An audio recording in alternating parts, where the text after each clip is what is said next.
تتصوري بقى انك ممكن تحوشي 1825 جنيه من غير ما تحسي؟ كل اللي محتاجاه بس 5 جنيه في اليوم. ايوه كده، 5 جنيه في اليوم. مستعدة تدخلي معايا التحدي؟ يلا بينا نبدأ. ناس كتير بتسأل ينفع أبدأ جمعية من غير ناس؟ أيوة، وهحكيلك ازاي. في فيديو النهاردة هقولك ازاي خطتي لتحويش ال5 جنيه بس في كل يوم لمدة سنة عملت ايه، وازاي وفرتهم رغم ان المصروف قليل، وازاي تلتزمي وتتحمسي لآخر السنة وتحوشي مبلغ كبير كان ممكن يضيع على حاجات بسيطة. لو بتدوري على أفكار للتوفير من مصروف البيت أو تعملي جمعية بدون أفراد، أو إزاي أعمل جمعية مع نفسي، النهاردة هقولك على طرق للتحويش من غير تعب. لو بتفكري في كل ده يبقى الفيديو ده ليكي. لو أول مرة بتشوفيني فأنا أمنية علي ودي قناتي. ما تنسيش اللايك والشير والاشتراك في القناة وتفعلي الجرس على الكل عشان يوصلك كل جديد. وما تنسوش اللايك لأن اللايك ده اللي بيرفع الفيديو يخليه يوصل لأكبر عدد من الناس عشان الكل يستفيد. أنا قررت في يوم أبدأ حياتي كده من جديد، حتى لو كل يوم هحوش 5 جنيه. شوفي المبلغ بسيط ازاي، لمدة سنة. السنة بتعدي وأنا ما بحوش، فلو كل يوم حطيت 5 جنيه يمكن المبلغ يبان بسيط، بس لما نحسبها آخر السنة لو كل يوم حطيت مبلغ بسيط ولو 5 جنيه هنبدأ ب5 جنيه. دي اعتبري نفسك فرد من الأولاد كده، ودي نفسك مصروف. يعني أقل مصروف لطفل النهاردة 5 جنيه، خدي مصروف 5 جنيه. حتى لو ميزانية بيتك 100 جنيه في اليوم، اشتغلي على 95. شغلي البيت على 95، وأول ما تاخدي 100 جنيه خلاص ال5 جنيه دي معايا. ولو مش قادرة توفري حتى من مصروف البيت، هقولك على أفكار ازاي تطلعي ال5 جنيه دي من مصروف البيت. يمكن المبلغ يبان بسيط، بس لما نحسبها في آخر السنة، يعني 5 جنيه كل يوم، هتلاقي اننا وفرنا آخر السنة 1825. طبعا انا بحوش طريقة الجمعية مع نفسي ان انا الاول احط المبالغ الصغيرة هنا، واول ما تتجمع 50 و100 اجمدها واحطها في البرطمان الكبير، وانسى البرطمان ده بقى تماما. يعني انا لو حطيت كل يوم 5 جنيه في البرطمان، اخر السنة هيبقى معايا المبلغ ده 1825.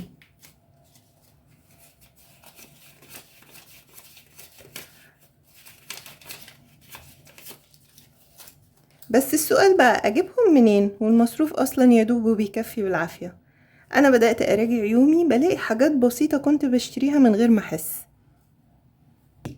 ولازم يبقى عندك هدف واضح للجمعية بتاعتك. يعني انا هحوش كل يوم 5 جنيه، هجيب حاجة للبيت، هجيب حاجة لنفسي، هجيب يعني حتى لو هما هيعملوا لي 5 جنيه 1825 جنيه، يعني ممكن يجيبوا لي نص جرام عيار 18 اشيله. الفكرة في انك تشيلي فلوسك دهب، ان انتي بتحافظي على قيمة الفلوس. بس السؤال بقى اجيبهم منين والمصروف اصلا يدوب بيكفي؟ انا بدأت اراجع يومي، بلاقي حاجات كتير يعني هي بسيطة كنت بشتريها من غير ما احس. ازاي؟ مثلا مشروب جاهز ب10 جنيه، لا هعمل اي حاجة في البيت. عندي ليمون او معلقتين سكر، اعمل عصير. عندي اي صنف فاكهة وعليه معلقتين سكر، اعمل عصير. اقطع الفاكهة مثلا مربعات صغيرة ورش عليها رشة صغيرة سكر، واعمل سلطة فواكه في بدل ما اشتري.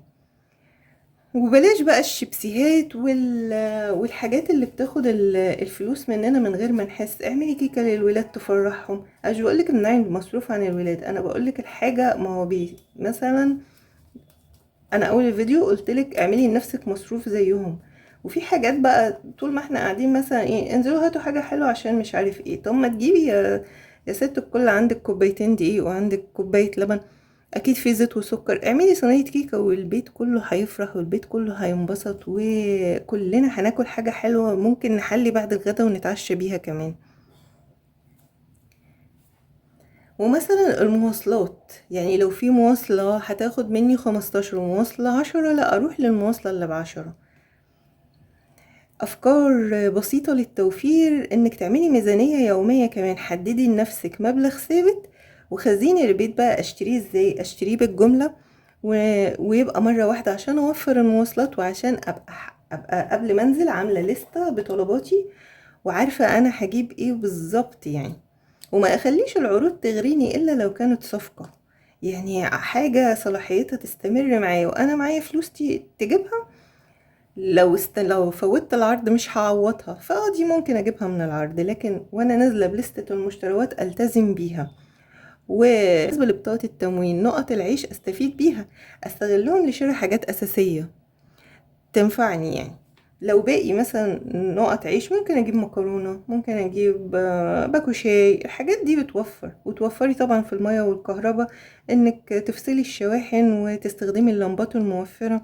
وباقة النت تشوفيها، ممكن تنزلي للباقة الاقل. الميه بلاش الحنفيه تفضل مفتوحه طول ما انتي مثلا بتغسلي مواعين او كده، تتفتح على القد. والغاز طبعا قلنا السخان هيشتغل لو كهرباء او غاز في الصيف استخدميه على قد الاستخدام، وقت الاستخدام بس تشغليه.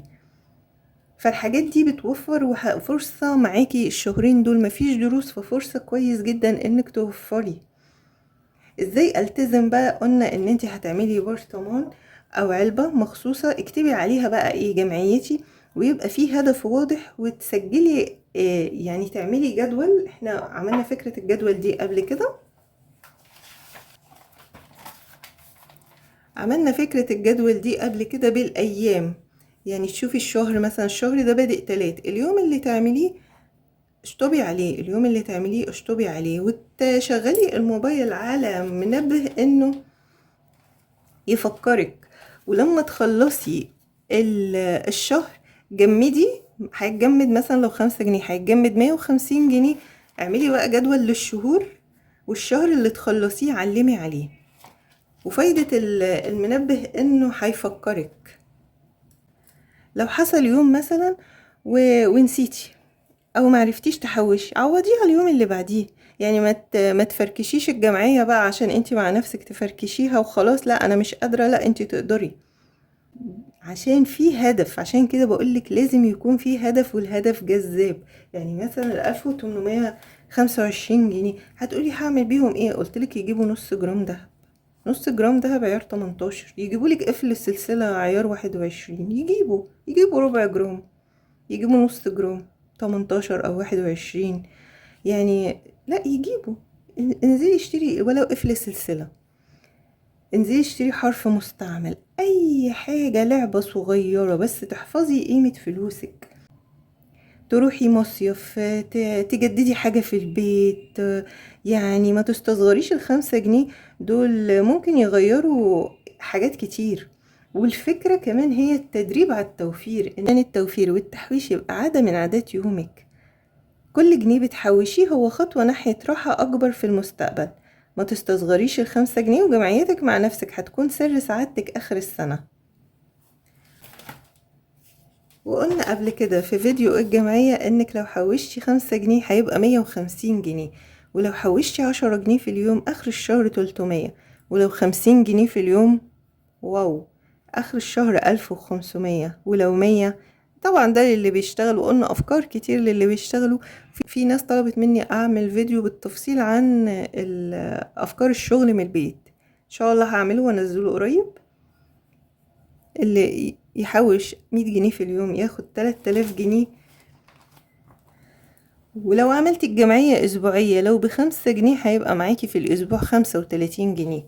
ولو مثلا حوشتي 30 جنيه في اليوم آخر الأسبوع 210، ولو 100 جنيه آخر الأسبوع 700.